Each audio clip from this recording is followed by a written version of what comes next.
Need motivation? Watch the top 10 of Believe Nation because I love it. Top 10, I got a top 10. Got my motivation high for my top 10. Gotta learn from the wise women and men. All my life, like na na na na. For my top 10, top 10, na na na na. This one's for my top 10.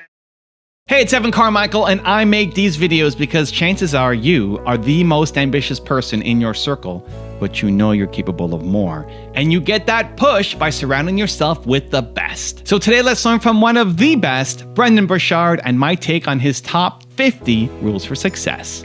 Enjoy.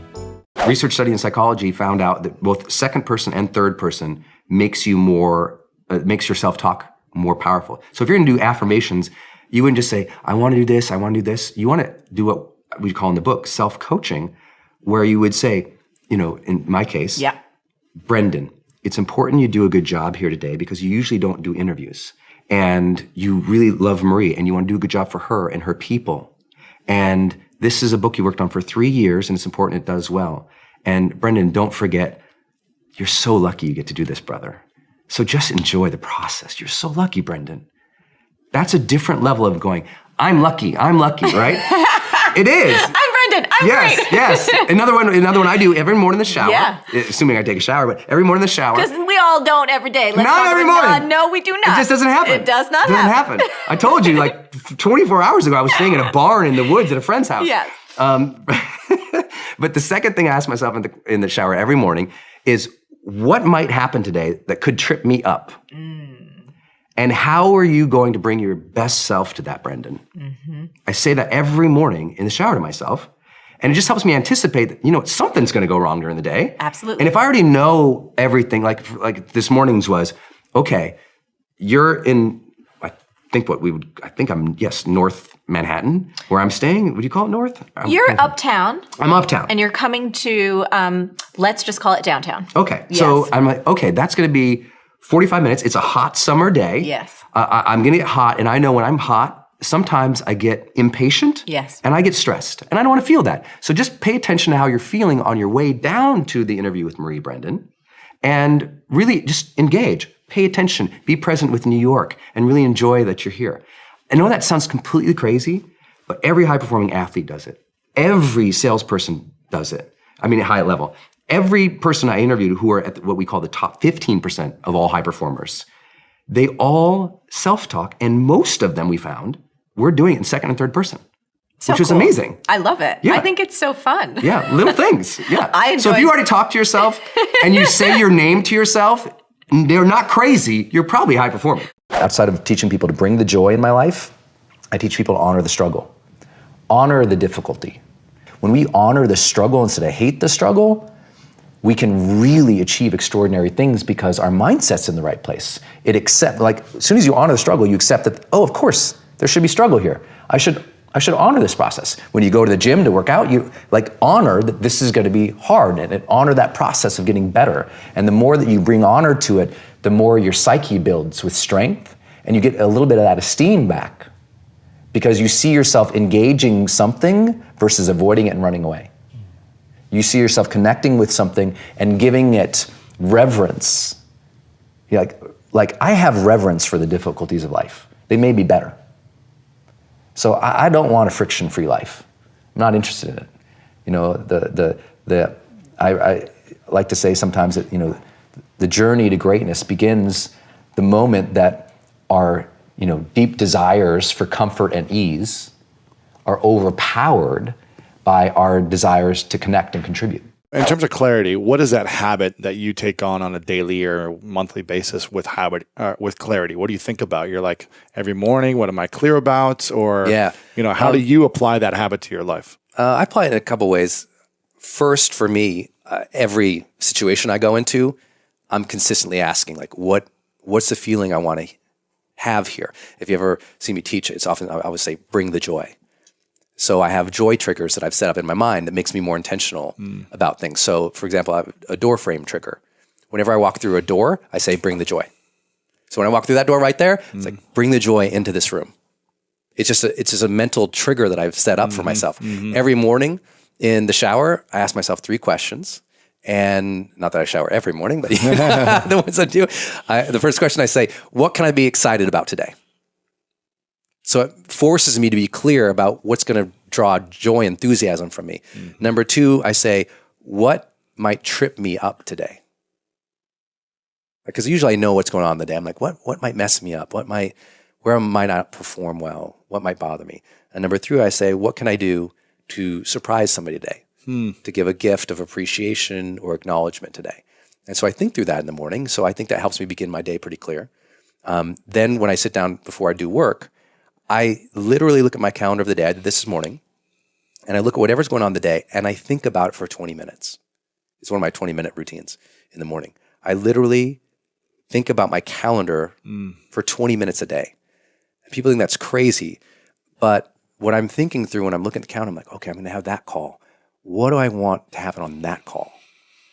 You know, what's my intention for that call? What's my goal for that call? What's the feeling for that call? How do I want to end that call? You know, I'm going to have that time with Lewis. Like, how do I want to be there? And how can I make sure I enjoy it? Because it's a big deal. You know, I love your show. I want to do a good job. I want to share something good for the people, even though I have no idea what you're going to ask in this. I want to be present for that and make sure I'm really there, even though maybe I have a head cold today. You know, it's like it's like just thinking through it. I think that helps me. It keeps me asking questions. Every Sunday, I do a life arenas assessment. That just means I think there's 10 areas of our life, and I score myself in them. And this is about my 11th year of doing this. Wow. So each area of my life, you know, from emotional quality to happiness to relationships to time to hobby, etc. I just give myself a score of 1 to 10. And 1 means I suck, and I was horrible in the previous week on that. 10 means I did a good job. And then I ask, how can I do better? It's my Sunday routine. And it just keeps me clear. And it's not like I don't sometimes, like everyone else, you know, wonder what's going on or what I'm doing. But those habits, those were my habits. You have to establish your own for seeking clarity. But when you have them, you weaponize your life. Transitions takes place in the chapter of Generate Energy. And also, maybe it's in productivity too. And it has this it's just a conversation that if you're go all the time, you're depleting energy all day and you don't know it. And lots of people think to get more energy or be more productive, they have to radically change their life. I'd better work out an extra 60 minutes in the morning. It's like, actually, let me teach you the mastery of managing transitions. When you go from one activity to another, I want to teach you this simple thing. And that is release tension, set intention. Very simple. Let me give you the examples because it really helps.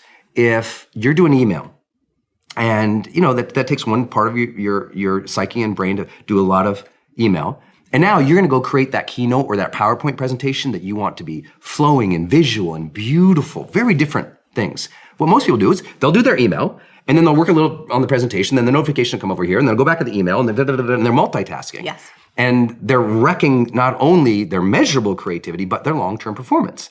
And so what you have to do is, when you finish the email, stop it, okay? Maybe go get some water, come back, or whatever, even if you don't, all I want you to do, push away from your chair for a minute, close your eyes, repeat the word release with the goal of releasing tension in your body, and repeat the word release to yourself several times, over and over, like a mantra, okay? Just repeat. It could be 60 seconds, it can be 1 minute, it can be 2 minutes, whatever you want to do. Just do it until you feel like your body and your mind release a little bit. Then, before you open your eyes, set an intention. Say, okay, Brendon, you're going to work on this keynote now. Your intention is to make something that grabs them right at the beginning, and then make it really move fast, and make it make it visual, and make sure that it builds emotionally throughout the thing. So when you make a call to action at the end, bam, and then open my eyes. Now work on the presentation. I'm clean and free from the previous activity. Yes. And people will feel an unbelievable amount of energetic, just power come back from there. I worked with a major founder in the startup Silicon Valley world, flew me down at 3 a.m. and I guess it was a little after midnight on a private jet. It was just this crazy. He was having a lot of trouble, just exhausted, literally depleted. This person's incredibly well valued in his company, lots of employees, everyone knows who the person would be, but miserable. Just go. And I said, well, and one of his major things was he was wrecking his relationship with his wife and his children. Not because he was maybe just overworking. He would just carry a lot of the work into his house. Yep. So one of these days I said, I want you to pull up to your house after the day of working. Don't get out of the car. Pull up the house, just close your eyes, repeat the mantra, release to yourself, maybe for 5 minutes. And then before you open your eyes, set the intention. How do you want to be with your wife when you enter the house? What kind of dad do you want to be to your daughter? Just set that intention. Open up your eyes. Now go in as a different man. And it changed his life. His email to me is in the book. I read it. It's fantastic. It just works. That means just release tension, Yep. set intention. It's just, your transitions are where most people's bleeding out their energy and they don't know. And if we can just get you 4 or 5 times of transition really well throughout the day, you finish your day like, I feel amazing. Yes. And we didn't caffeinate you. We didn't do anything. We just changed how you approach your work. My friend Evan Carmichael's book. Listen, humans are built to serve. Some people are built to serve the world. Others want to serve the 25 people closest to them. But in either case, humans are built to serve. So if you're not happy right now, it's because you're not serving enough. You got to pick up this book because it's so inspiring to remind you that we're all here to contribute, to make a difference, to make an impact, and this is your field guide for that. I get up in the morning, I drink 20 ounces of water, I do 20 minutes of mobility, movement, and stretching every morning. Then I read for 20 minutes, something positive. For me, it's almost always a self-help book or a leadership book, almost always. Sometimes a business book, almost always self-help and leadership. Read that book. Then I go and I sit down with my high-performance planner, my green tea. I fill out the day, right? I look at the blocks of time that are already scheduled, and then what I do is my second visualization, which is I look at the major blocks of time that have been scheduled, just like this morning, and I close my eyes, and I think, how do I do that thing with excellence? What would make that thing special? So this morning, before I got here, when I thought about this, because there you go, my high performance planner, impact theory, Tom Bilyeu, oh yes, 3 exclamation points, literally. So I looked at the schedule, I closed my eyes, and I thought, okay, what do I want to communicate on Tom's show? How do I want that to feel? What do I want to communicate? So I literally closed my eyes and I visualized those blocks of time. And how would I do them well? That's a superpower. Most people write their day out and then they just go about the day, and then sometimes they come back to the plan and they go, oh my God, I didn't even do it. Because I sit there and I think about, how do I do that well? That's a game changer. What does that rebuilding process look like for somebody who's trapped in depression and suicidal thoughts? Yeah, I've been there a lot in my life, especially before my car accident, my teenage years. Then the first woman I ever loved, we had a big breakup, and that breakup sent me down into depression and suicidal planning. And it's tough to dispense advice to people other than get help. And I'll share why. Because that time in my life, I had so many people coming up to me, you know, my friends would come into my dorm room, and Brendon, let's go do something. And the hope is lost. And what people, I think, make the mistake of trying to do is hype people up. Everything's gonna be okay, you're gonna be great. And what people need who are suicidal is serious psychological intervention. They need to seek support and help.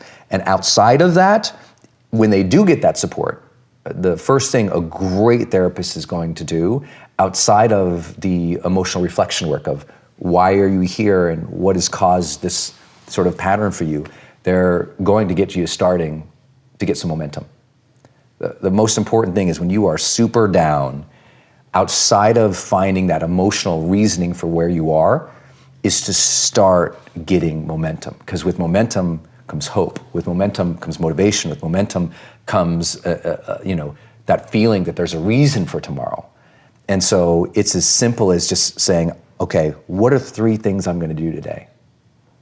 And I don't mean that like a lot of personal development guys would say, like, what are your 3 big goals for the day? Arr! I'm like, dude, sometimes that first goal is, I'm gonna shower today. I'm really gonna shower today. I'm gonna walk to the library. I'm gonna come home. And that's all they got. Like literally, that's all they got. And you gotta honor that struggle when you're in that place, like know that where you're at, it is okay that you're there, and now you're gonna need help, and now you're gonna have to set up some daily practices just every day, win a little bit. Not like win your dreams, not like crush through goals, not like be a badass, not like, no, just momentum, man. You know, most of the guys I've dealt with in that position who were suicidal, outside of their therapeutic work, I said, the most important thing you can do is win the morning. Just win the morning, man. I think that's true for all of us, even high performers. Like if I don't have my morning routine game, I feel, you know, out of sorts. So I think it's true for everybody. You gotta own your morning, you gotta win it, because that starts and sets up everything else. I know you believe that as well. Like people need that discipline, those routines that will help the rest of their day go better. And I don't wanna ever be flippant with the advice to people who are dealing with that situation outside of get some help, get some momentum, and be okay if that momentum is really small, because it will build. Trust that that momentum builds, and trust that those gloomy and bad, dark days, trust that those are going to be there. They'll get less and less and less as you learn how to cope, but they're gonna be there. High performers develop influence more than those around them. It's not because they're cool. It's not, I mean, look at me. I'm not getting ahead on my cool factor here, ladies and gentlemen. I just got these new Nikes. I walk in the store. I walk in the store. I was like, what's your newest shoe? They're like, these ones. I'm like, I need that. And they're like, why? I'm like, because Lewis has sneaks, man. I wear suits, or like I'm either on stage in a suit or at my studio, kind of like kind of formal too. Sure. I was like, man, I gotta get some sneaks. Oh, they look good, man. I said, give me your newest sneak. So I'm not getting ahead on the cool. I don't develop influence because I'm cool. It's not your personality that gives you influence. Yeah. It's how you treat other people. Mm-hmm. And specifically the way that high performers gain influence is this way too much? No, I'm loving it. Get it. How you treat other people. Here's how you develop influence. If you really want high level of influence, obviously you got to do all the basics. Treat people nice, be kind. And in the book, what I do is with each habit, I say, here's the basics, but then I go, here's what the needle mover practices are. The highest performing influencers, what they're doing, often they don't know they're doing it, by the way. The first thing they're doing is they're teaching people how to think.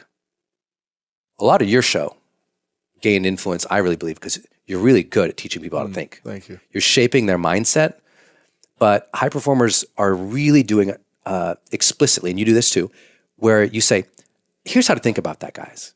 Or high-performing leaders tell their team, here's how we should be thinking about ourselves. Here's how we should be thinking about the competition. Here's how we think about the future of the company. They're saying it. They're explicit more often. Here's how to think. I mean, what is it? The 7th most read book in the history of the world is Think and Grow Rich. Crazy. It became that way because he taught people how to think about money. We have to tell our audience how to think about things. The second thing they're doing is they're challenging people. And they're challenging in a specific way. If you listen to a great orator, a great speaker, the pros, the one I know, I'm like, oh, this person's studied speech before, is they challenge the audience in 3 ways. They challenge the audience's character. Then they challenge the audience's connections, their relationships. Then they challenge the audience's contributions, what they're giving. You hit all 3 of those, the audience is like, I have to listen to her. I have to listen to him. Because not only are they shaping how I should be thinking, because maybe I was thinking wrong, but now they're pushing me because, it's just like a great coach. The greatest coaches, they're not just saying throw the ball better. They're like, Lewis, you're a better man than that. Come on, man. They're saying, look, you're treating your team like crap. They're look, you're not contributing to the team here. That's a different challenge than just throw the ball faster or catch So I studied that from them, but those are the primary things. And the third thing, of course, is role modeling.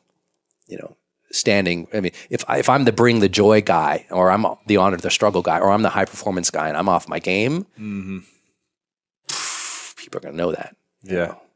So I'm always trying to role model what I do, which is hard when you're talking about high performance, because everyone thinks, well, don't you have a bad day? I'm like, dude, I have bad moments. I wouldn't say bad days, because I don't want to go to bed and feel like the day was bad. But at the same time, I think that's why they're developing influence. High performers are not dissatisfied strivers. They're not. They're happy. High performers are happier than their peers. We all believe that to get the top, it's gonna be lonely at the top, and we all believe you have to grind and kill yourself to get there. Yeah. And that's completely wrong, and the data proves it worldwide. which is, I think, just overcoming a lot of people's biases about how you work today, because right now, especially today, like, grind on social media is so popular. Or hustle. And by the way, none of the top 15% of high performers worldwide identify with those words. They literally don't. We asked them, we did a whole keyword analysis. Yep. This was actually pretty cool. And high performers explicitly say, these are the 3 driving feelings. If we said there was a high performance state, it's driven from these 3 things. Number 1, full engagement. Yes. Number 2, joy. Yes. And number 3, confidence. Yes. That's what they relate with, okay? That's where it's coming from. It's a joyous journey, not a dissatisfied one. And I had this conversation in the book because I'll kind of maybe frame it this way. Each of these chapters opens with a vignette of somebody I worked with or a situation that I was in that demonstrated high performance. In this particular situation, I'm walking on stage, thousands of people, after a very famous musician was out there and was telling the audience that person's secret to success, remember, thousands of people, yes. Their secret to that person, their whole speech, their secret to success was never settle. Never settle. Nothing is enough. Never settle. And never be satisfied. Never be satisfied. Always demand more. And I'm like, oh, my second slide, which was gonna be on Jumbotrons in like 80-point text, was strive satisfied. And I'm like, oh, I'm gonna have to dispel this for all these thousands of people. I was totally freaked out. Yeah. But what I had to explain to people was not only the data, but it's this. If you're never satisfied, I mean, is it true that life is precious? If it's true that life is precious and you could be gone tomorrow, do you really want to think, you know what, I just never felt fulfilled? I never allowed myself to have a moment of credit. I never allowed myself to have a moment of peace. I never allowed myself to look at that and say, good job. That's not the way to live life. Right. I think just at a spiritual level, it's a bad move. And this book doesn't really go into a lot of that. It's more about the science and the heart stuff. Mm-hmm. But I think it's really important that people realize your job is to strive satisfied. And if you strive satisfied more often, mm-hmm. you will be more of a high performer. And if you never give yourself credit, you're always beating up on yourself, you're always thinking that's not perfect enough, then what's gonna happen? Dissatisfied people burn out and they quit more often than satisfied strivers. So take joy in the moment, engage with what you're doing, allow credit and satisfaction and joy to come in. You can always be improving. Of course. But be improving joyfully. Yes. And if you're improving joyfully, then you're learning, you feel curious, you feel engaged, the joy is there, you'll get more confident because you're like, I'm gonna learn through this anyway, this is gonna be great. Because this thing is all over social media right now, like, grind, work, whatever. And I'm like, it's popular and I see why that happens and I see why it's catchy. It's just not scientifically valid. Yeah. And I think a big development growth point for people is determining how do I really want to treat people when they don't agree with me, or when they're hating on me, or when they're discounting me, or they're being mean to me, or we're in a fight. Because I think some of those are the greatest growth areas of our life. At the end of our lives, if we have a moment of cognition, we're going to lay there in bed and we're going to ask questions about our life to evaluate whether or not we were happy with it. And what I've always suggested to people is maybe don't pretend you're living your purpose unless you know the questions you're going to ask at the end of your life. How do you evaluate it? Because otherwise you're just kind of living randomly. But when you know, I'm going to evaluate my life this way at the very end, now every day you can wake up with intention. Now every day you get to wake up with purpose, which is why I love the name of your show, because that's my thing too. It's like this deep connection to some type of purpose so that at the end of our life, we're happy. There's no regrets. There's no sadness. There's no, oh my gosh, why was I this way? Or why did I wait to do that? And my unique story is that I got that gift at 19 years old. People should want to have a high level of joy and happiness in their life. Yeah. But they cannot wait for it. I always say, the power plant doesn't have energy. It generates energy. I mean, technically, it transforms energy from one medium to another. And we can do the same thing. You don't have happiness. You have to generate the happiness. You don't have joy. You generate joy. And when you learn to take control of your power and your energy in that way, then life becomes so much more fulfilling and so much more fun. And it doesn't become fake or forced, because you know it's fake and forced, this all day. Yeah. That's not your natural state. Yeah. I mean, and here's how you know. Take a person, I just got back from a big vacation with my lady, and we were down on the beach, and take any person, put them on a beach for a while, and they're not like, your natural state is like, this is beautiful, this is great. There's awe, there's inspiration, there's joy there. Tap back into that and you'll be more of a high performer. It's so simple. Like when you get that life is really short and you felt that before, either by you were threatened or you've had someone near and dear die, but when you have that real essence in you that says life is short, have reverence for it, live it, that's a really big thing. I got that at 19, and I learned specifically that if we have a moment of cognition before the end of our life, we tend to ask questions to evaluate if we're happy. So if I have any impact in the world, it's gonna come from that experience where I learned that the ultimate lesson is determine what the questions you're going to ask at the end of your life are going to be. Find out those questions. What will you ask at the end of your life to evaluate your life? So that you would know if you were happy with your life. Like, figure out those questions and then live each day intentionally so you're happy with the answers at the end. For me, the questions I had were, did I live? Which I hadn't. I hadn't been living my life. I'd been thinking about taking my life. Right. Did I love? No, my heart was broken. And I put up all these walls to keep out other people. And I always say, sometimes the walls we put up to keep out the bad guys prevent the good guys from getting in.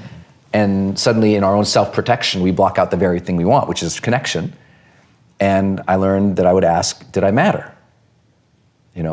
22 years ago, on a dark Caribbean night, I'm standing on the crumpled hood of a car, bleeding out.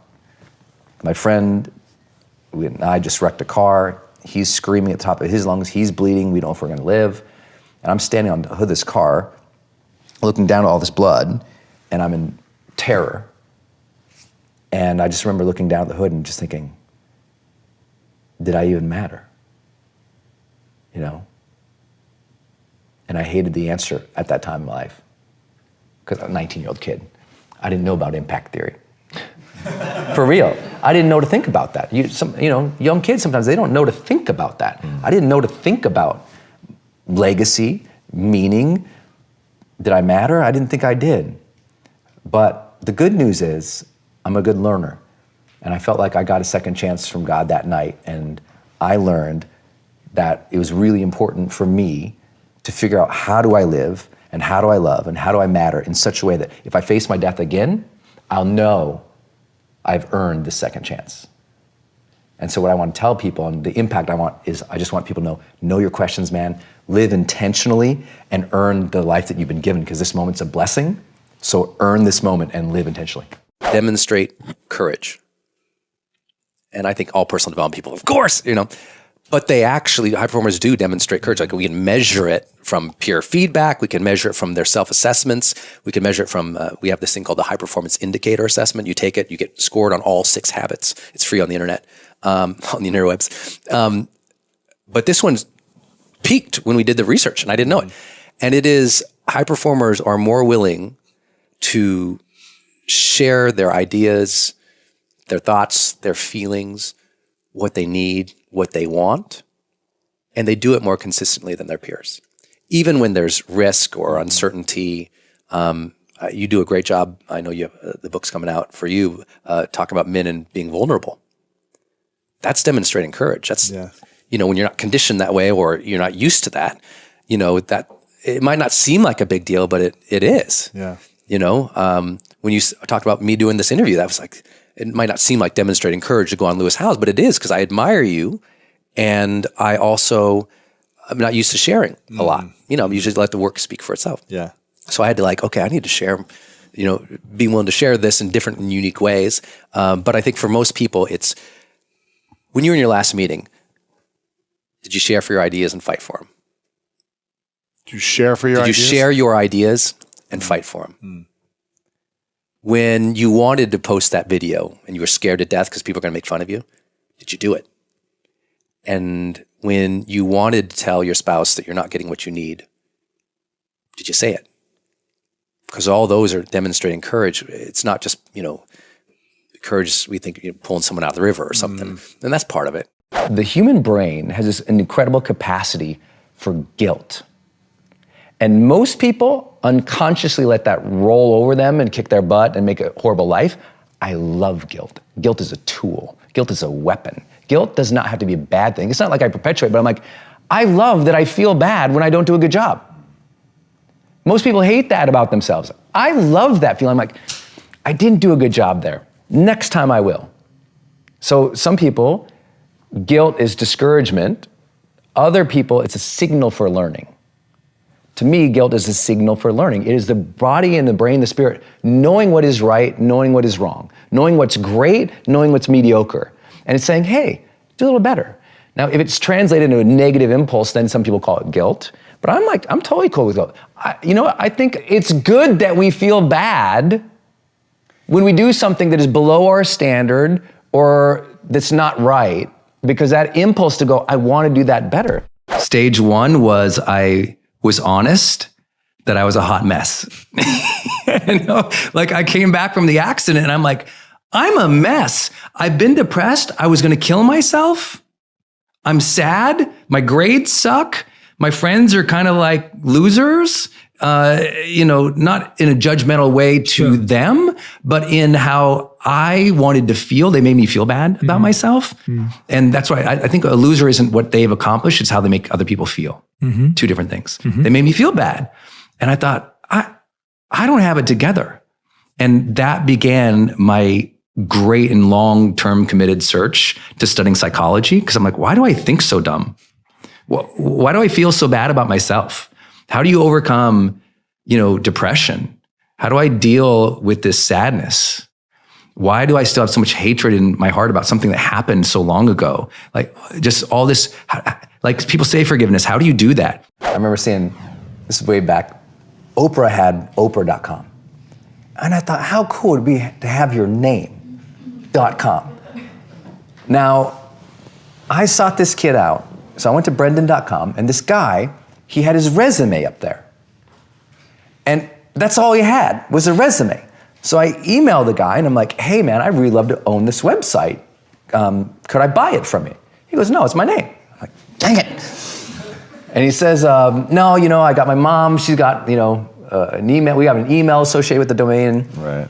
All this stuff. I said, oh man, all right. So I set it in my calendar. Every 6 months for 6 years. Whoa. My calendar would go off and I'd email him again. Email him again. Email him again. Email. It took 6 years. And on the 6th year, he said, you know what? Yeah, I'd be interested in that conversation. Sold it. So I got Brendon.com. I'm really happy about that. Really thrilled. Stupid story, but I was like, yes! Determination! I found this quote that said, the journey to greatness often begins the moment that challenge and contribution become more important than comfort and ease. Oh, that's a good one. Yeah. That's really good. And so we have to challenge ourselves, but the habit here, the social habit, is develop influence. And you develop influence. Teach people how to think, role model the way, and then make sure that you are challenging people in those 3 areas. Challenge their character. You got to do that delicately. The book teaches you how. Make sure you challenge relationships because that's so important, and challenge people with what they're giving. And if you do that strategically enough, part of your message in greatness is challenging people to follow their dreams. Yeah. You say it all the time. Yeah. It's one reason I love your show. You're constantly challenging people to follow their dreams. And not just like, hey, follow your dreams. Like, hey, do this. I want to learn to be confident. I want to learn how to communicate well. And I want to learn to have great relationships. So I studied those things really intensely, and I just tried them. And I tried them, and I was so good about making little goal sheets and trying it. And that was the year I also began my monthly goals. So on the first day of every month, to this day, I write a personal goal and a professional goal. That is outside of all the things, projects I'm trying to achieve. The personal goal is something like, be more patient this month. And every day I look out on the way out, I put on the door. I'd walk out and be patient. No matter what my other goals or objectives were, that was like the defining personal theme. So I created monthly challenge themes for 23 years. You know, patience have come up a lot of times. You know?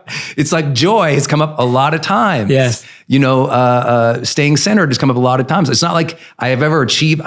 No one achieves personal development. Agreed. Or purpose. Agreed. It is like an intention and a dedication. And so that's where it started. And by studying all that, it gave me the edge. I really believe when you are a student of life, especially in psychology and philosophy, you get the edge. Because when people are having problems, you can see perspective around it. And once you have perspective, you got superpowers. Because most people are trapped in their problems.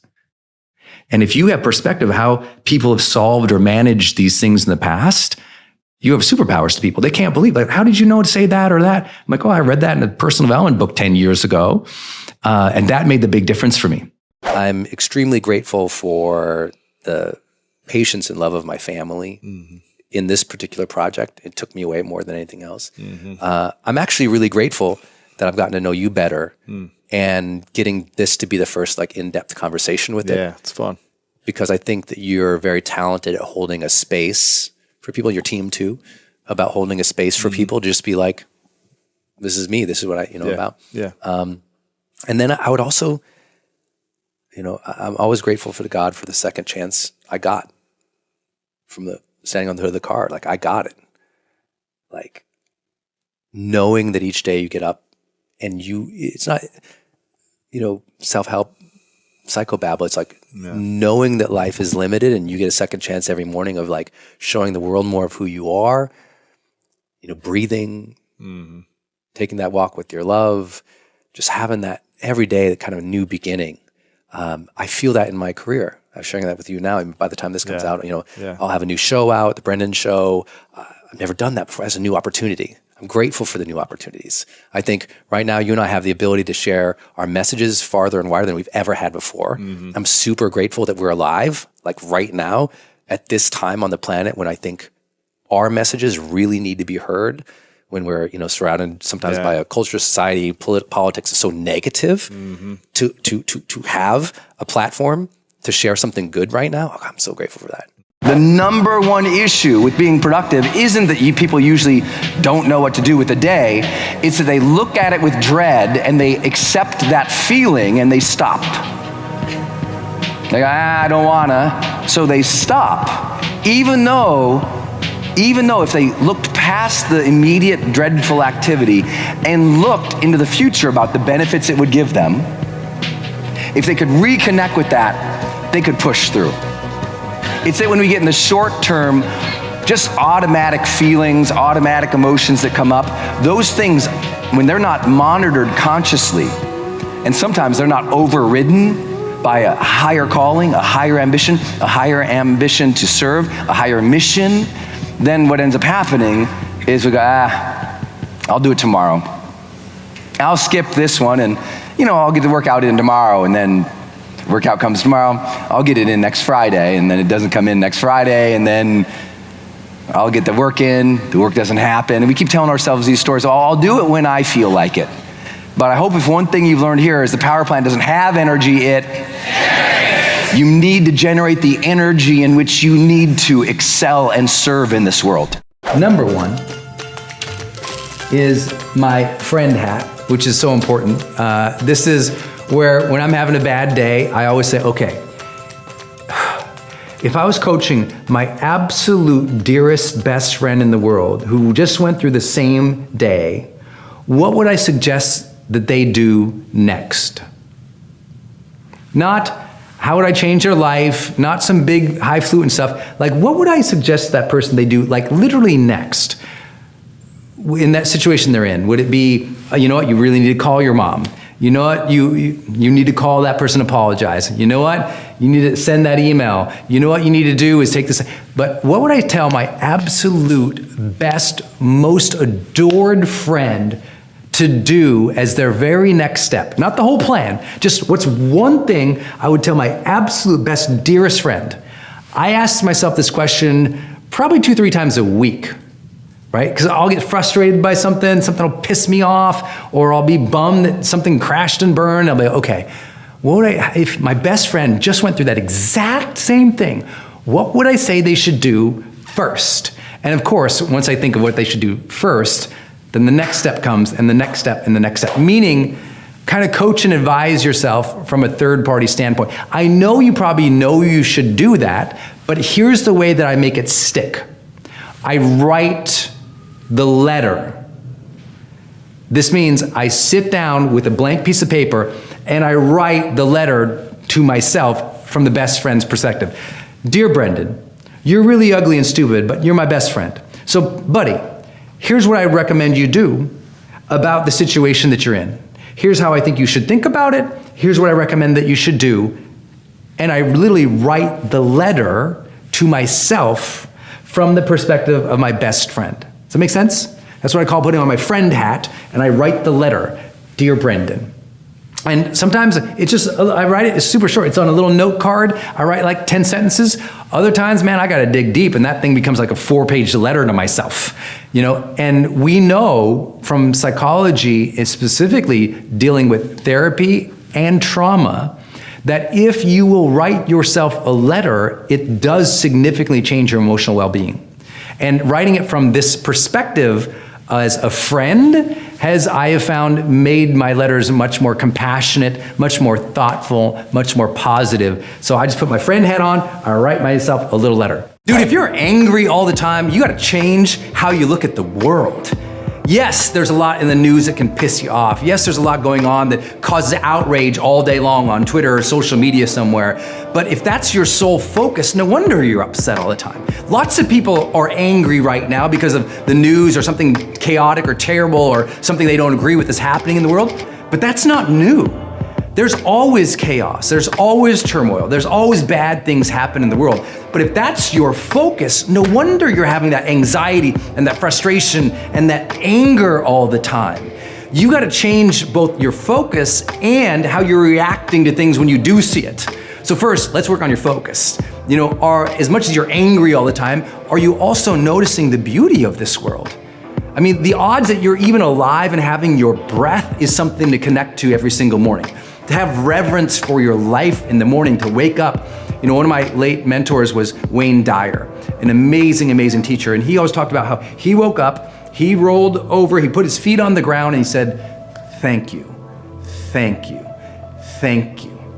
He was grateful for his day, and he began that way. And I think so many people right now, they kind of roll up in bed and they're like, and they grab their friggin' phone and they start going through the news or the social media, and what are they queuing? Immediately, I'm queuing stress, chaos, turmoil, clickables. It's like clickbait, clickbait, clickbait, clickbait. No wonder you're frustrated. You're activating your brain immediately right off the beginning of the day in all the turmoil of the world. Put the dang phone down, get up and think about what you're grateful for, about what you want to achieve and give and serve and create that day, about who needs you to be on your A game that day so you can focus on that instead of like this in bed. That will change how you start your day. And then listen, a lot of people who are angry all the time, they're also in outrage all the time because they're focusing on the problem all the time. And they're bemoaning the problem. They're calling out the problem, complaining about the problem, judging, criticizing, getting upset all the time. A ton of people who stay in anger all the time are failing to be solution-based. That's what they're doing. Right? They're just anger, problem, outrage. But listen, when you become a solution-based person, when you say, okay, I actually want to do something about this problem, and you start taking positive steps to at least address it or to participate, suddenly that anger goes into a new fire, and that fire is called enthusiasm. It is easy to switch anger into enthusiasm when you become solution-based as a mindset. When you say, okay, I don't like this, let me do something. Let me call somebody. Let me take this action. Let me write that letter. Let me send that email. Let me get my friends together. Let's go protest. Let's go get involved. Let's participate, because participation turns anger often into enthusiasm. People say, Brendon, I'm scared to start my dream. I'm like, you're not scared to start your dream. You're embarrassed to be seen starting small. Big difference. It's not about the dream that's freaking you out. It's about how you're gonna feel chasing the dream. It's about how you're gonna be perceived chasing the dream. It's about how you fear at night it won't turn out the way you wanted. It's not about the dream. It's about how you're processing how it will feel chasing the dream. And once you figure that out, you see that you can rewire yourself. You can teach yourself to think differently about the journey and the process. Because look, no matter how small you start something that matters. Start something that brings your life back. Start something that makes your heart feel full. Start something that does scare you. Allow that fear, allow that worry, allow that anxiety a little bit, because that's just saying you're growing, you're learning, you're changing, you're getting going. But let's be very clear. Most people, what they're really scared about is being embarrassed.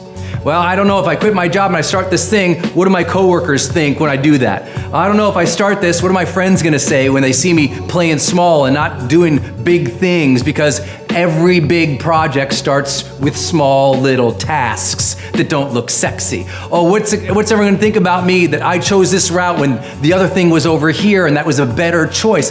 What people are scared about is being rejected, or more, being embarrassed.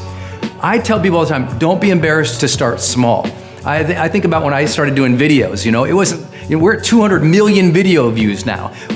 Tell you what, when I started, I was okay with the fact that it was like 10 people watched my videos, 9 of them was my mom on a different browsers probably hitting refresh to make me feel better about myself, I accepted the fact that starting small was part of the game. Instead of bemoaning that, I honored that process. I said, that is part of it. Being small in a big pond with big fish is part of the game. And only until you keep playing, keep moving, keep building, do you ever become one of the big fish.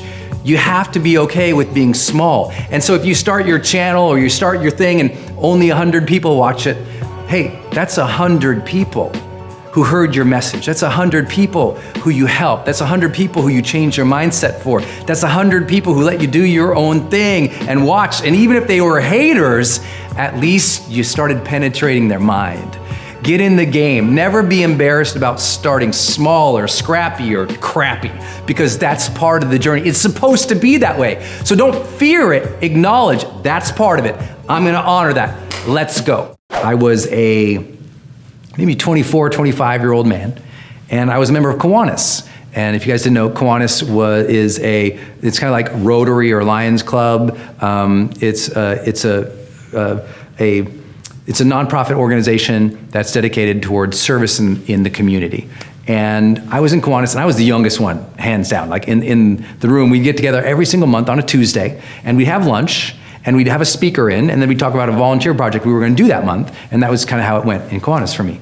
And so, but in my room, I was 24 or 25, in the room every Tuesday, when we got together, everyone else was older. They were like 50s and 60s and 70s older when I was 20. I was the youngest person in the room every single time. And I remember I was having a particularly challenging time because I was thinking about quitting my job, but I was scared because I hadn't saved any money. I didn't know exactly what I wanted to do. I just knew that I knew that the job wasn't the thing at the time, but I didn't know what it was, and so I was scared to make the leap. And I was kind of struggling with some existential stuff because, it'd been 4 or 5 years I hadn't had a girlfriend, and it was just frustrating. I was like dating, but I just wasn't making real connections when I was dating, and I was just unhappy in that part of my life. I didn't know what I was doing with my career. I didn't have a significant relationship. I was like, oh man, I didn't feel good. And so I was having a really down day on that particular Tuesday. And I went in and I was sitting next to this guy, and he was one of the awesome Kiwanians who was there. And he was, I think he was probably 59, 60 years old. He was in banking, very successful, wealthy guy, happy, he was like a happy-go-lucky grandpa type, just a good dude. And I'm just kind of listing off to him all these things that suck, And he says, well, what are you doing about it? And I said, well, and he says, well, I bet, and he said, I know what's going on. He said, you're going home, you're probably watching too much TV, drinking too much beer, and sitting alone too often, or you're going out and not having any fun, and and we're just talking. My mode was, I go inside, so I kind of pull away from people when I'm unhappy. And so I was like, yeah, I kind of pull away, and I'm in my house. And he says, well, I know how to solve your problem. I said, oh, what is it? He goes, buy tickets. I'm like, buy tickets? What do you mean buy tickets? He goes, I want you to open up the paper. Remember the papers? So he says, I want you to open up the paper. And he goes, I want you to see what's going on in your town. And I want you to buy tickets to whatever's coming up the next 7 weekends. Is there a symphony coming to town? Buy tickets. Is there a ballet? Buy tickets. Is there an art museum? Buy tickets. He said, is there a concert? Buy tickets. And I said, what do you mean? I said, buy tickets. I want you to buy 1, 2, 3, 4 tickets, and I want you to take your friends, and I just want you to go. I want you to buy tickets, and I want you to go. And I'm like, what the hell does this have to do with anything I'm even talking about? He goes, just buy the tickets and come back next month, tell me about the tickets. And I'm like, no. And he literally pulls out his wallet, and I'll never forget it. He sets down 3 $100 bills. And he goes, buy the tickets. Here's the money. And I'm like, what do you even? And I was literally so frustrated. So long story short, I'll try to keep it shorter. But so I bought tickets. I got like a symphony ticket. There was like a dance troupe in town or something weird. There's a Dave Matthews concert. And what else? There's one other thing. I can't remember what it was. There's something about the tickets. I went with 1 or 2 or 3 friends and went to them. And the second, I remember the opening act for the Dave Matthews Band started, and I was like, got it. Because sometimes when you're down and out, you got to get out and about. And so I was down and out, and he got me out and about. And then with your friends and you're socializing, and it's in a new environment, and things are happening, and my mind just started turning on again. I started getting all these ideas and these dreams that I don't know where they were. They weren't in my room. They weren't in my bed. These ideas and dreams, they weren't happening in my journal. The ideas and dreams, they weren't happening in my daily planner. It was like I was stuck there, so he moved me over here. Have you ever been like at a ballet or a symphony, an orchestra, and you're just sitting there, and all of a sudden you feel amazing? Like the music hits you, this idea comes in, and you walk out and you feel amazing. Have you ever gone to a Broadway show? You went in and you were frustrated and freaked out because all the horrible New York traffic, and all of a sudden you laugh your ass off and you leave the Broadway show and you feel like $1 million. And now no problem is gonna slow you down. That's buy tickets. Buy tickets to the seminar, buy tickets to the event, buy tickets to the art museum, the ballet, buy tickets. And I mean, if you're down and out and your life sucks right now, go buy tickets for the next 4 weeks. And I promise you're gonna be like, damn, buy tickets. That changed my life. Changed my life too. And I've learned ever since then, like if I'm down and out, it's like, buy tickets. So what if your parents don't support you? Who cares if your team doesn't support you? Who cares if your friends think you're crazy? Who cares if nobody in this world sees your dream? It is not your parents or your professors or your peers or the world's job to support your dream. That's your dream. That dream was sowed into your heart. That dream was given to you to nurture, to protect, to fulfill. It's not somebody else's job. So if your parents don't like your idea, you don't have to live your life to please just your parents. If your friends think you're crazy, it's not your job to make all of your friends think that you're sane. If your professors or the people in your community think, oh my gosh, you're just reckless and crazy and stupid, it's not your job to prove that you're smart to them. Your job is to fulfill that heart's desire. Your job is to fulfill that part of you that is begging you and pleading you to follow your dreams, to follow your heart, to create your thing. So first and foremost, don't think that it is everybody else's job to support you. It's not everybody else's job to cheer you on, to give you money, to invest in you, to pat you on the back every time you walk into your house at night and you did a good job. It's okay that other people have a different vision for themselves than you do.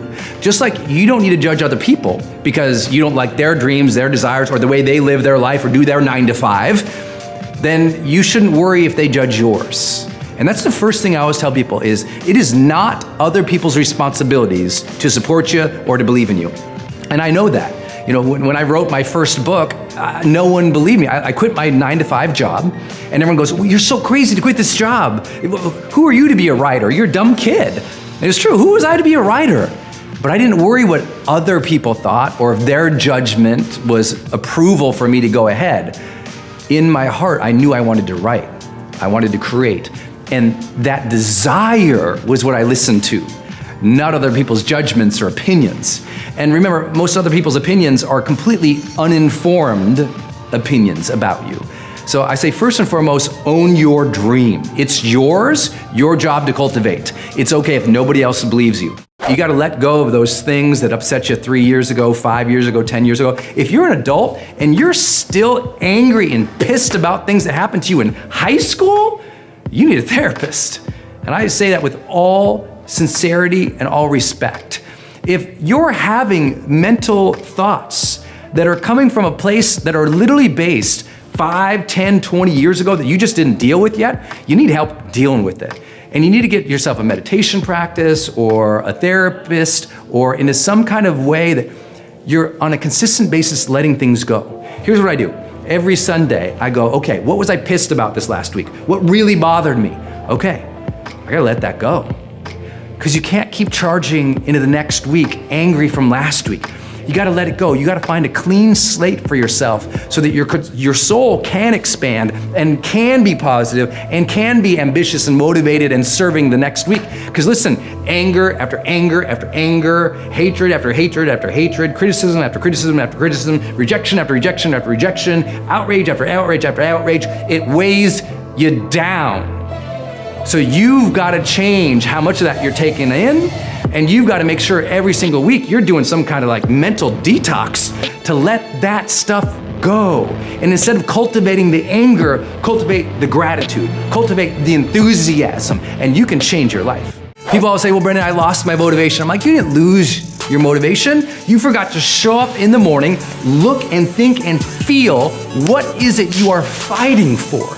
See, you just show up and sometimes you check your inbox and you look on social media or you listen to that podcast or even you do your workout, but you're not thinking and obsessing, what is it I'm fighting for in my life right now? Or who is it I am fighting for? Because if you begin your day grounded in what you find to be purposeful, meaningful, important, fulfilling, and you say, what is it I'm fighting for? Why am I showing up? Why is it necessary that I deliver with excellence today? And you really emotionally get connected to something. That's the challenge. People are losing their motivation because they're not emotionally connected to anything. Outside of like the outrage on social media, outside of the outrage of the news, they're losing that fire inside that wants to build something, create something, deliver something, overcome something. So now they're just focused on everybody else. And the real thing is they didn't lose their motivation, they got distracted. Two different things, right? If you're really connected with what you are doing and why you are doing it and who you are doing it for specifically, everything changes and you'll overcome even the distractions. I've written 6 books now. I have been surrounded by so many critics and so many judgments. You know, we have 200 million video views on my videos online. Guess what? A lot of the people were haters. But instead of seeing them and getting angry about it, I just see it and it's like, swipe, it doesn't affect me anymore. Part of maturity is getting that point where you can see criticism and see hatred and not make it your own. Not make it about your identity, to allow other people's opinions and judgments to live out there because they're not going to go away. You need to accept that. The criticisms, the judgments, the hatred, it's not going away. You'll probably only hear more of it as you grow, even as you get more fame or more people liking you or more people accepting you or you get promoted. People ultimately will support you as you get momentum, but people will still hate you. So if you don't deal with it now, if you don't make a switch in your mind that says, either I'm gonna limit my exposure to them or I'm gonna change how I react to them, you will always be slave to other people's opinions, and that is not a life of freedom that you want to live. The reason people are scared to start their dream is because they're seeing this big complex thing. They're looking out and it's this huge thing. They see the complexity of the final vision of the dream. And so starting now is too overwhelming. They're not scared to start the dream. They're scared of the feeling of feeling overwhelmed. That's what they're scared of. So how do you deal with that? Stop thinking you have to have everything perfect and complete at the beginning. The finish line is 26 miles ahead. What matters now is step 1, 2, 3, 4, the first mile. You need to figure out what is the first mile towards your dream, not what's the finish line look like. Of course, if you look at the finish line, it's intimidating. You look at somebody who already has the business you want. You look at somebody who already has the car and the dream and the house and the perfect life, and they've done it all already. They're 5, 10, 15, 20 years in front of you, and it seems so complex. You say, why should I even start? Look how far ahead they are. They had more miles. They put more miles in. But you can't compete with their miles. You got to start with your first step. Right here, right now, you go, okay, I'm going to be okay starting small. And instead of trying to, in day one, have it all complete and take on all the complexity, I'm going to do one thing here, 3 goals today, 3 goals the next day, 3 goals the next day. And I'm going to get that momentum going, because with that momentum comes more motivation. With that momentum, more learning. With that momentum, more progress, but it only begins if you're okay starting small and taking on little bites at your dream and not trying to eat the whole thing all at once, because it will overwhelm you. We completed the world's largest study of high performers worldwide with data points of over 2 million people from 190 countries around the world. And when we polled and we found out who those high performers were, the people who had the longest term success, there was no question at all that they tend to be focusing on one person or maybe their team or maybe their financial situation. They were focused on like 1 or 2 things for the reason that they were doing things. And it wasn't like, I'm gonna change the world, and they had some big, esoteric, dreamy kind of thing. They're like, you know what? I gotta make the rent. You know what? I gotta buy this new thing. You know what? I wanna build this team. You know what? I wanna build this business. You know what? I gotta get my art out here. I'm fighting for that. But they were fighting for one specific thing, maybe 2, but it was so specific. For me, it would be live, love, matter. And it'd be something around those truths. Mm-hmm. Like, because at the end of your life, what I found, it's hard to give perspective to this, but for 20 years, I've been telling people to find those questions. And no matter what, and I don't know if you know this, but I volunteered in hospices for a decade. I've been with a lot of people in their last moments, weeks and months. I've been around a lot of that in my life because I wanted to see if what I experienced on that car was what other people experienced. And in some ways it was. In some ways, at the end, we all wanted to know, did I live and how that was, and did I love and did I matter? Luckily, I just knew that psychologically, with familiarity, the odds of decreasing anxiety is extremely high. So it's basically like running a simulation. Run that simulation, yeah, exactly, like a pilot. Running that simulation over and over and over. If you're a pilot and you run the simulation and it crashes 50 times, the first 10 you're mortified, the last 12 you're on the dials, And so I think just running the pattern over and over visually is really powerful. The world completely underestimates the power of visualization. Completely misutilizes the human power of contemplation. The number one thing I say to my high performance clients is going through the motions is the death of high performance. High performers don't go through the motions. Yeah, I think they've contemplated, they're intentional, they're thoughtful, they've practiced, they want it to go well. And the reason most people don't do that is because the pressure. It puts a lot of pressure on yourself. But that's what makes people great. Truth is, life will never be joyous unless you bring the joy.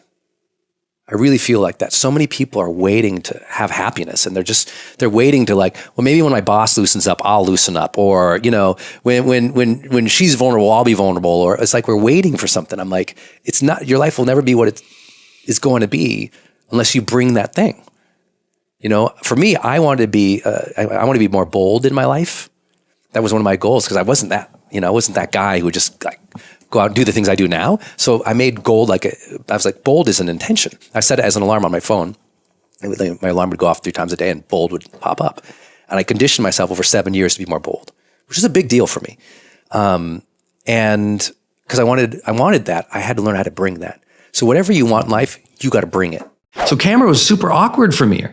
And I was like, okay, but if I want to change the world, guess what is necessary? Communication skills. I'm going to have to learn that. I wasn't raised in a place, I was raised in Montana, where men didn't really communicate, except with looks, glances, and fists, So it was like, if a guy lifted, it wasn't like we're gesturing. Right, yeah. Where I'm from, if their hand came up, you were getting punched in the face, man. That was it. Oh, So I had to learn emotional intelligence. That's a skill. So communication, emotional intelligence. When I got into our business, I had to learn copywriting. I didn't know what that was. Email marketing. I didn't know that. I had to learn coding. None of that. I knew what it was, but I was always confident. And I think real confidence is your belief in your ability to figure things out. I believe in my ability to figure things out. Give me enough time, energy, resources, study, books, mentors. I will figure out. You want me to go to the moon? I'll figure it out. Even though I have no idea today, I can learn and get mentors. So that's a deep part of my life. High performers have that. They just believe they'll figure things out. That confidence is what ties a lot of their habits and their abilities together. We all have to have those things in our business or our brands or the things that we're being productive towards that push us, that challenge us. If you don't have 3 or 4 of those each year that are your form of business or productivity marathons, build them back in. Build in challenging expressions for yourself each year. Build them in. We all need our own marathon each year, whether that's a true running marathon or for me, this is it for me. And I got 8 of these a year that I build in that make me sharp. I don't need to do them. The better use of my time would just be doing more videos on the internets, more social media. But this pushes me. This demands excellence from me. Having people in my life who I can, when I'm on the road for X amount of time, or I'm dealing with a super hard client, or we're rolling out a leadership program to a Fortune 50 company, or I'm doing my first major deal with Oprah Winfrey Network, and I don't know what to do. I am so incredibly fast of asking people what to do. I'm also incredibly fast in sharing how I feel about it. Being like, I feel really awkward about this. I'm unsure. I'm having a lot of self-doubt. How would you deal with it? Like, I'm somebody who expresses his emotions all the time. My frigging tagline is bring the joy. Like, everybody knows that. Why? Because I want to make sure people know we're going to create this energy. Because emotion is not something you have, it is something you generate.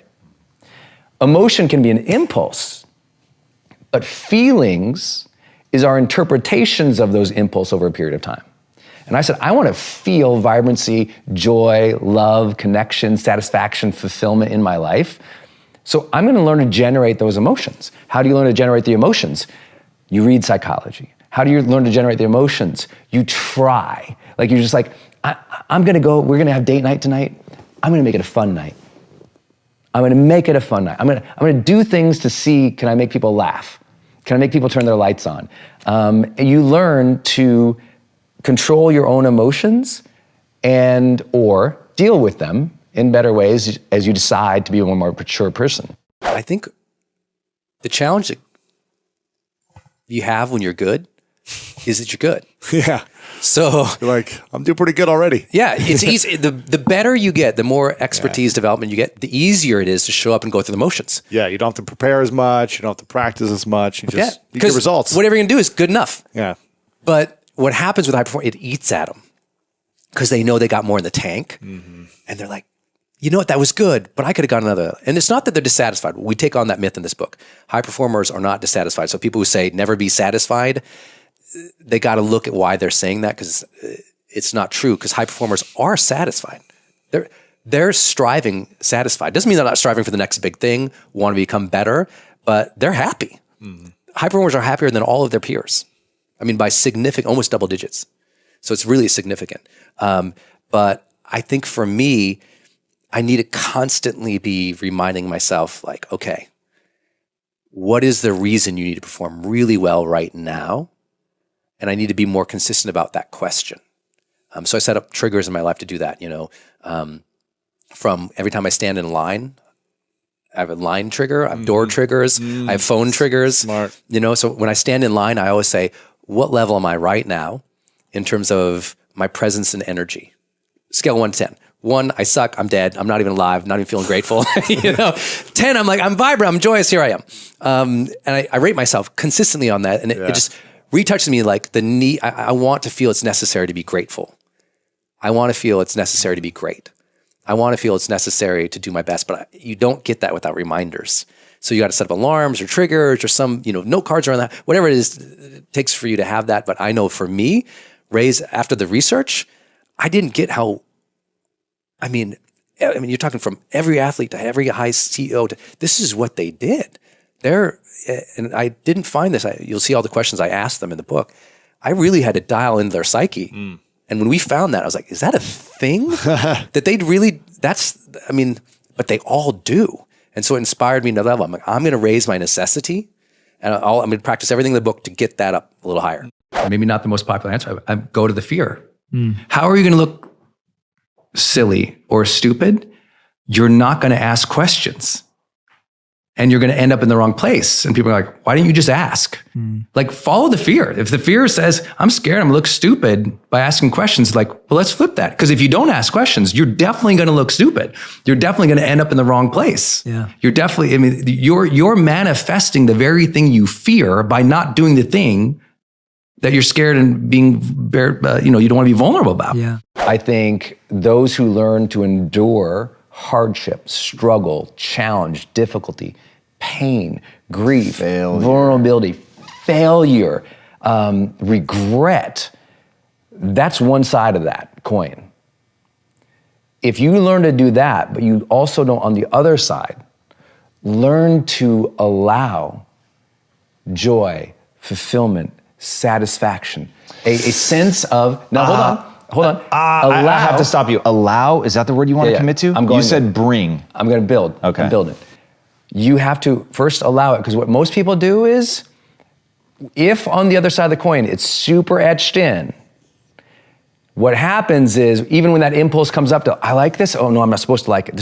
So you have a lot of people who are extremely talented at the top levels, who they do endure the pain, and they really like the pain, and they will allow that all the day long. They'll allow that now because they'll tell their brain, this is what's expected. But they also don't let themselves feel good when feeling good is there.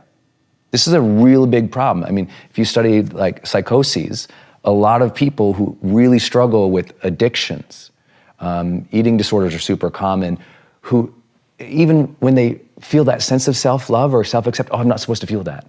No, you really, there is an element to personal development where you have to allow the good feelings and not push them away because it's like, oh, I don't deserve to feel that. Because a huge part of the world is telling themselves, I don't yet deserve to feel happy. Even though happiness comes up, I shouldn't feel that yet. I'm gonna keep striving. It's not until I get the next 2 million, then I'll let myself feel happy, even though they had that good Monday. And so you have a lot of people who are striving in difficulty, who also have not taught themselves the emotional side of what is called the most important movement in the history of the world in psychology, called positive psychology, kicked off by Marty Seligman, a good friend of mine, Mihaly Csikszentmihalyi. Without that work of saying, no, we also have to allow ourselves and teach ourselves to flourish, feel satisfaction, feel joy. So I'm 100% with you. And I'm like, the rule is, that's one side of the coin. And the other rule is, make sure you teach yourself to generate the positive emotions. Because what happens is, if you don't teach yourself to generate the positive emotions as well, then what ends up happening is you burn out, or you become a cliche of the person who had it all and never felt fulfilled. Think of your life as being a productively fulfilling life. That productivity is not a time management thing, it's a purpose thing. I don't think of time management when I think of productivity. I think of purpose. I think of, who do I want to be? What do I want to contribute? What will be fulfilling for me? Because if you don't have something bigger than just blocks of time, which are important, but there's not something that we together are going towards where it's this set of dreams, where there's personal meaning and there is social contribution, we won't go. The first lesson today in about sort of having patience for your dream is you have to work on it every single day for at least 30 minutes, or don't fool yourself that it's going to happen. You know, we all hope that one day we'll get a bunch of free weekends or a month off or 3 months off, and that's when we'll finally start working towards our thing. You got to do it every day. Whether that means you research every day, you read every day, you study every day, you take a course every day, or you actually create everything on that thing every day. You're just working at it. Book authors, they write every day. Not all of them, but a lot of the greats wrote every single day, right? And it's just forcing ourselves to really be in the game. Now, not everybody writes every day. Not everyone needs to create every day. Some people can just have a marvelous 18 days and they've written the greatest book of all time, but that rarely happens. It rarely happens. And those folks tend to be like masters or savants or geniuses. Regular folks, myself included, I got to work every day towards my dreams. Every day I honed in something about this. And if you didn't know something about me, I do everything in this business, right? I'm shooting this video right now, but I mean, I picked the materials for this thing. I chose the fonts. I designed all the pages. I mean, I wrote the back cover, the front cover, the inside stuff. It's like I do the projects of my dreams. And that's what keeps me creatively fired up and engaged, you know? Let go of the baggage.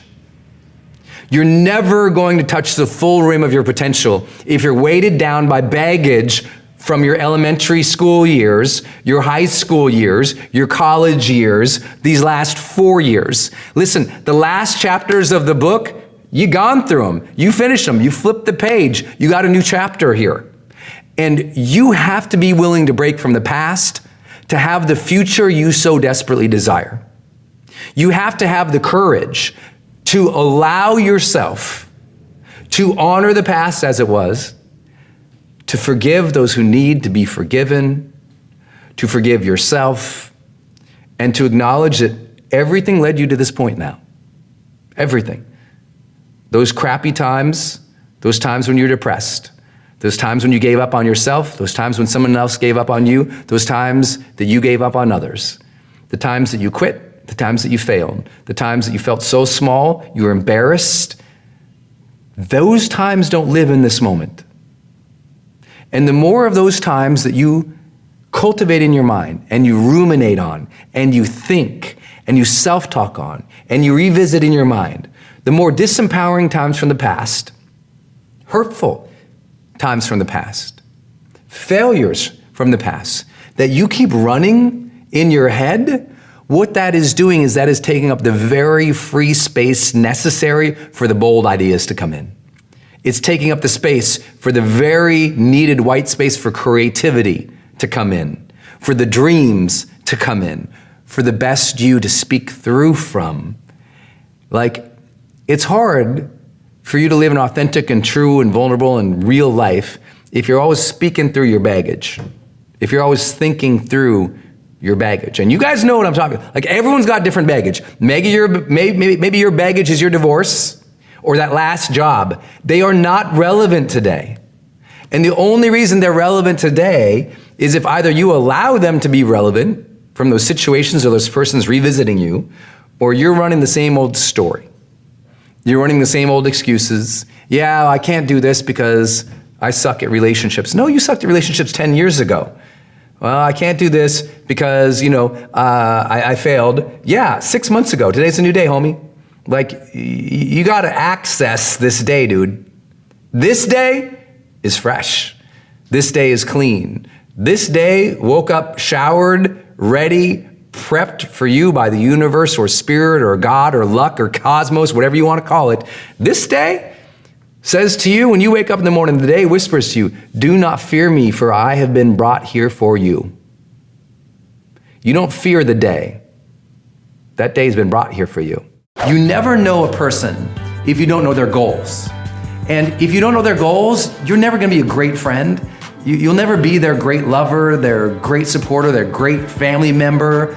And it's weird though, because most people actually don't know other people's goals. I'll ask family members to say, what's your sister's goals? And she wants to be a dancer. Okay, what kind of dancer? When?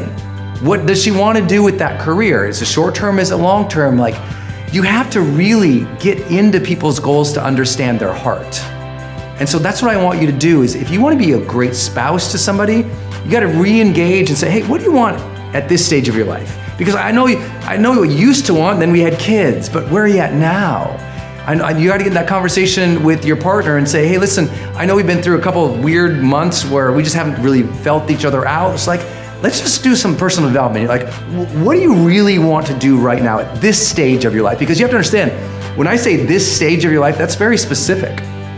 Meaning a lot of people's goals change. And it changes like every 3 months, every year, every 3 years. So if you haven't had the conversation with the important people in your life recently about what your goals are and about what their goals are, then I'm telling you, you're just skimming at the surface.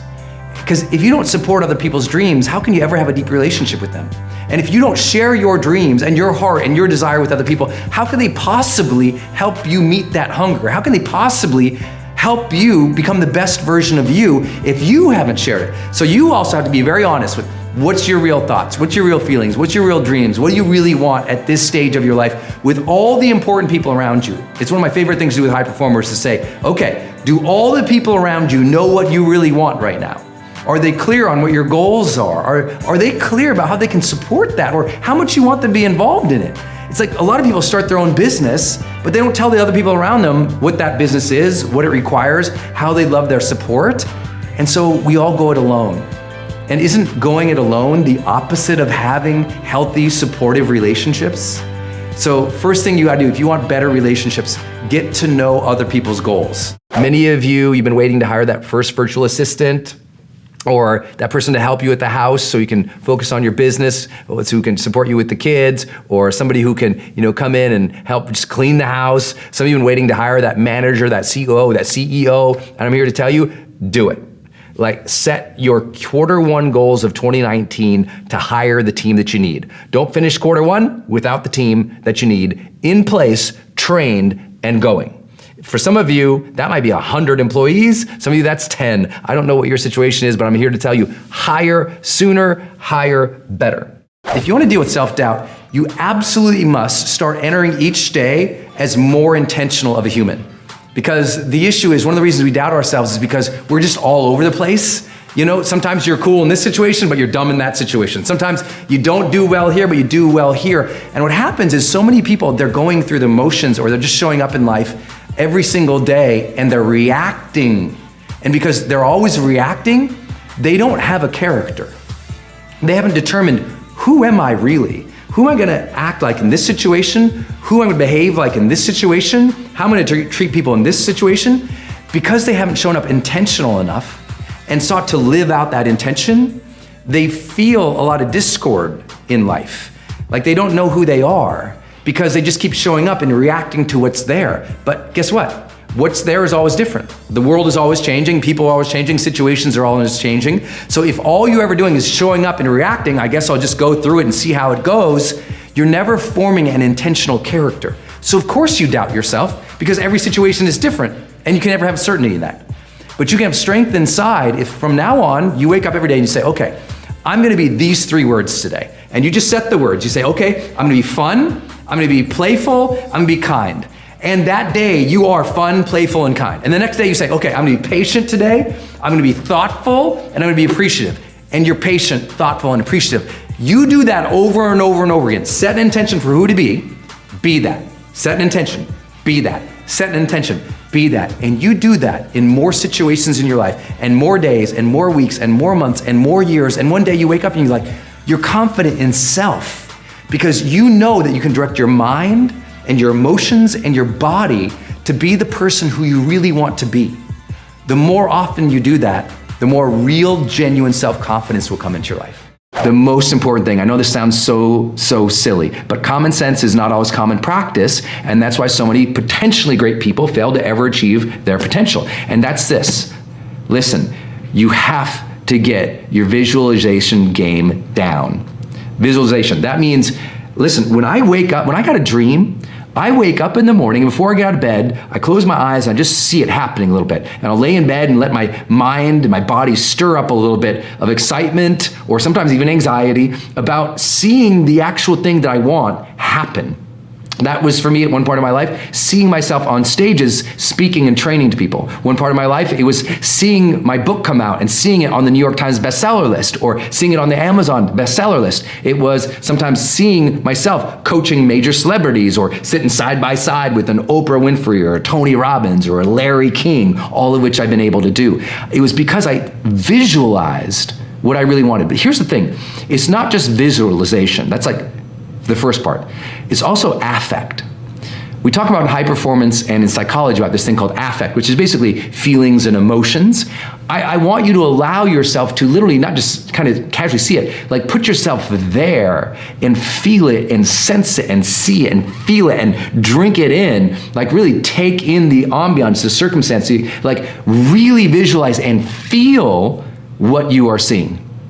That's so key. I mean, as silly as this is, I literally would lay there and I'm like, okay, if I'm gonna fill out the ideal thing in the morning, what questions would I ask to really get it going? I just start literally seeing myself at my desk in the morning, filling out the high performance planner, thinking about other people worldwide filling out at the same time as me, and knowing that I got this tribe of people on this path of trying to be their best with me, and imagining people coming up and goes, oh my gosh, Brendon, you completely changed my morning. You completely changed my weekly routine. You completely changed my life, because I'd never tracked my habits before. I'd never assessed my balance every single week between family, friends, work, finances, adventure, learning, etc.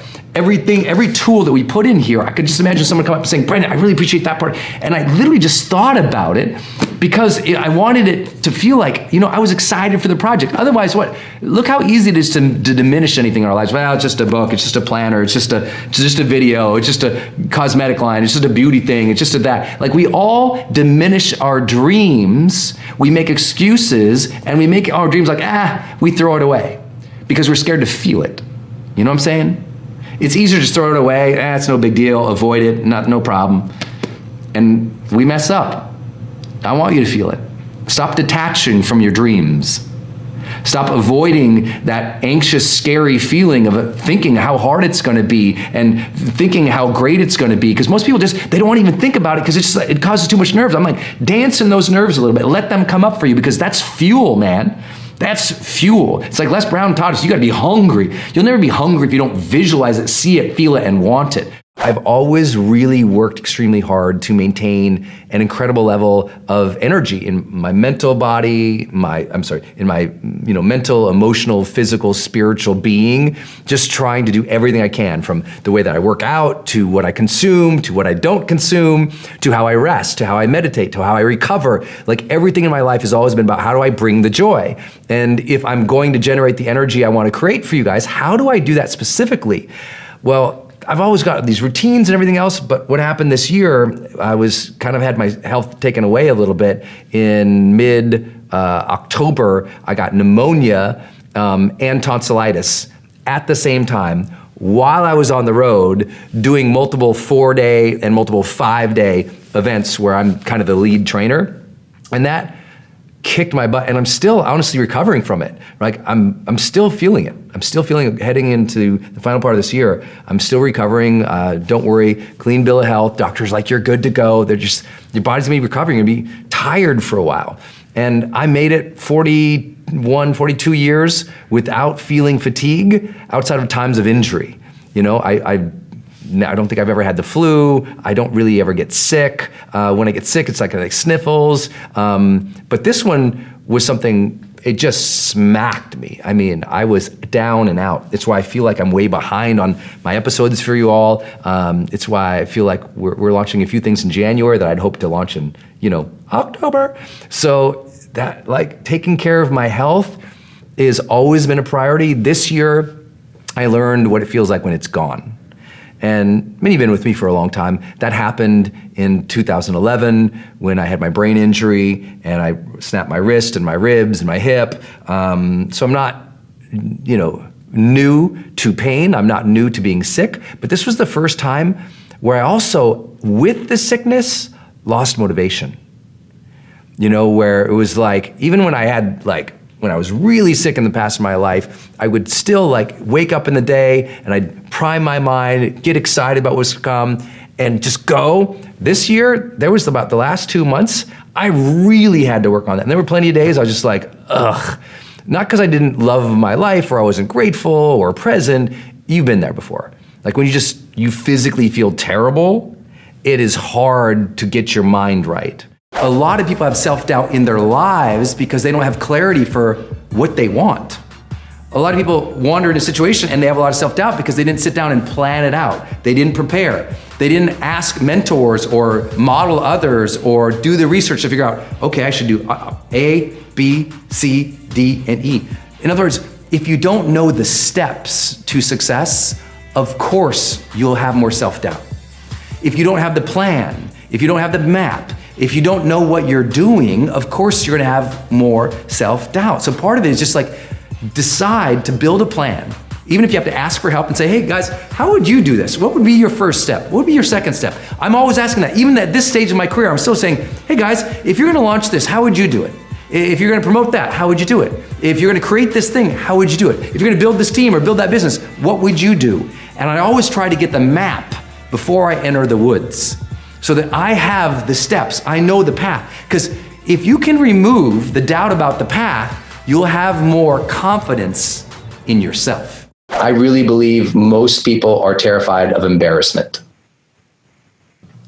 They might call it something else, but they're scared of embarrassment. I just put this video out where it starts for the first line is, you're not scared to start your dream, you're embarrassed to be seen starting small.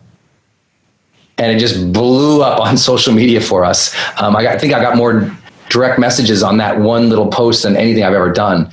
And people really resonated with it.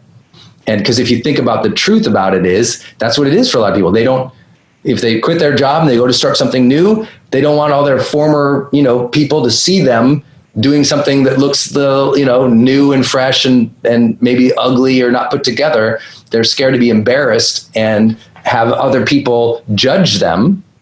They're scared they might use different language. Well, they might say, well, I'm just fearful. But if you really dig down the fearful, most people are just scared to be embarrassed. They're scared to try something and obviously fail at it. And the perception of that failure really shuts them down. So we have to ask different questions. And I ask this all the time. I literally use the word embarrassment. I said, listen, I'll say something like, are you not going to try this? Before we even get to this, like you can see it, you made it happen. Are you not going to try it because you're scared of what somebody else might think? Are you not going to try it because you're scared of what somebody else might think? I ask that all the time. And almost all the time, people go, well, I'm not scared, but, I'm worried what my spouse will think. Oh, I'm not scared, but yeah, people at work might think I'm a little crazy. And I'll explore that with them because if we can't get them over that line of embarrassment and the willingness for trial and error, we won't get them to do anything.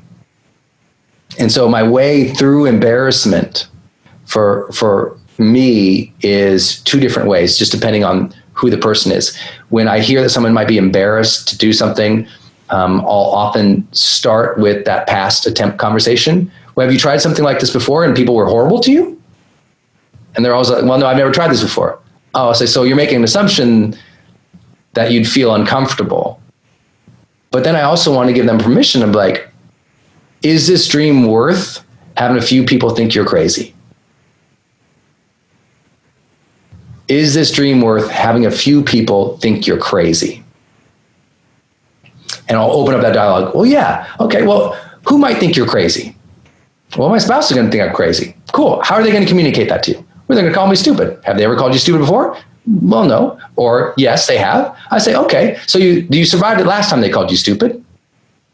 Would it be worth surviving it again if they call you stupid? If you felt better because you actually got momentum towards something that matters to you?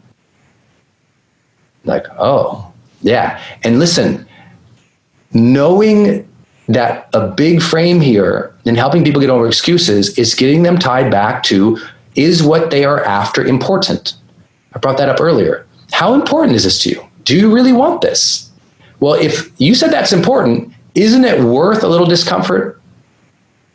Haven't you been discomforted before? Haven't you felt judged and stupid before? Okay, so you know you'll survive that. Now the question is about survival, right? And they'll say, yeah, it's not about survival. I say, great. The question is about survival.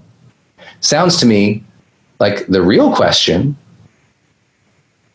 is whether you want it. We know you'll survive. I'm curious, if we know you'll survive, what will it feel like if you're thriving? Would it be worthwhile to have a few doubters or to look stupid or to be seen as silly if you woke up energized by what you were doing? Would that be worth it? Honor the struggle. Like so many people bemoan the hardship and they hate it. And I would say, anything you apply hate to quickly dies. You got a dream and you're hating the process. You apply hate to the process, the dream's going to die.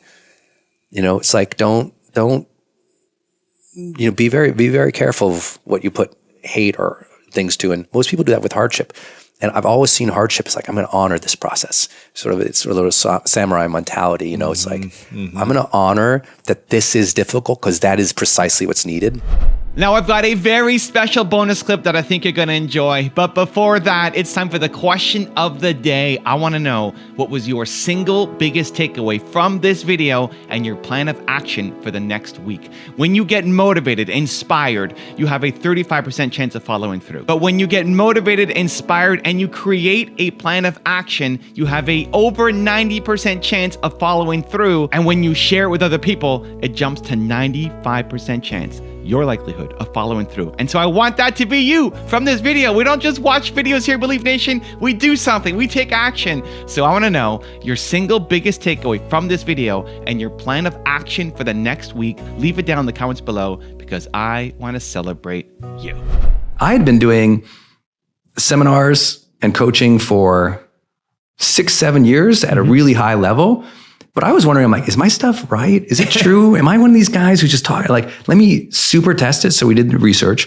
I teamed up with a researcher from University of Pennsylvania's Positive Psychology Department and researchers at UC Santa Barbara. We conducted the world's largest study of high performers of all time. Like no other study has been this big, this comprehensive, this deep dive. 190 countries? 190 countries. Yeah. I mean, millions of data points. And the reason, because no one would spend the money on it, I was like, I'll kick this. Let's figure this out because I want to know that what I'm doing is precise and academically validated. But I only bring that up because the first habit that we discovered of high performers worldwide, and high performers tend to be the top 15% of successful people in whatever field that is. And usually, and that's the broad 190 countries. In the US, it's the top 3%. Hands down, the habit that really changed their trajectory was this habit called seek clarity. Notice it doesn't say get clarity. Yeah. High performers seek clarity. I'll give you an example. Yeah, please. Like with Oprah. I've had the blessing of working with Oprah. If you have a meeting with Oprah, when she walks in that meeting, her first thing she asks is, what's our intention for this meeting? Now, lots of executives walk in meetings, they just start the meetings. She's seeking clarity of what is this about. And you take a underperformer in the work world or at your job, they just bumble in and they're like, okay, let's just do it. High performers go, what is this about? Where does it fit in? What's the priority? They're asking themselves questions constantly and not questions of self-doubt, questions of clarity. Like, who could I be? What's my best self look in this situation? That's a question high performers ask. They want to know, how can I be of most service in this situation? A lot of people just go through the motions. High performers seek clarity. They ask the questions. And because they get clarity and seek clarity throughout the process, they get ahead faster. Because a lot of people and they're good, but a lot of people are just brunt force workers. They'll just go and do it. And they'll just apply force and will and hope and fire and hours at something. But often they're running in the wrong direction. Yeah, absolutely. High performers, it's like in direction. If you want 50 more rules from Brendon Burchard, check out the video right there next to me. I think you'll enjoy it. Continue to believe, and I'll see you there. You know how many people told me what I'm doing today is impossible? Brendon, you want to be a writer? You can't write. Brendon, you want to be a trainer? You want to be a speaker? You want to do YouTube videos? You're not good on video. You're not good at this. You're not good at this.